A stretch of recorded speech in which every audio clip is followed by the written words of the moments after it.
Don't waste these alarm bells that God sent our way. But the problem is, and I know and you know, that we have such a short attention span.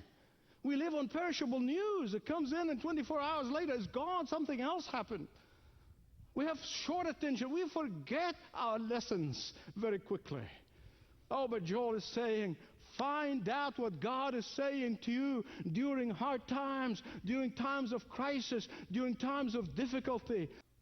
Let them be a reminder for every one of us that the day is coming when God is going to shake everything that's to be shaken. Prepare yourself for the big one. How? 2 ways. First, he said, tear out the idols out of your life, but not your hair. Secondly, he said, lead others to worship and don't fret and panic like them. Lead them into worship the living God. Tear away the idols and not your hair. You know, most people, when we face a crisis, when we face a difficult time, we say, well, man, he's tearing his hair out. You know, in Israel, there was a tradition, there was a practice that when a person is in mourning or going through a tough time or a crisis, something so severe, he will literally rip his clothes. And as he rips the garment, as the fabrics gets torn apart, it's an indication of the life that is being ripped apart. Outer symbols gave way to the real meaning.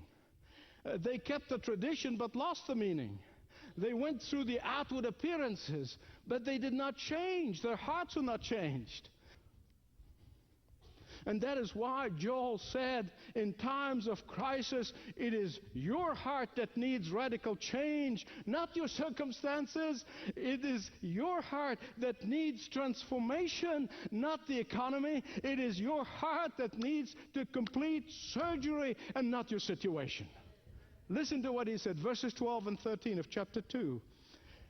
Even now, declares the Lord, return to me with all of your heart, with fasting and weeping and mourning. Rend your hearts, not your garments.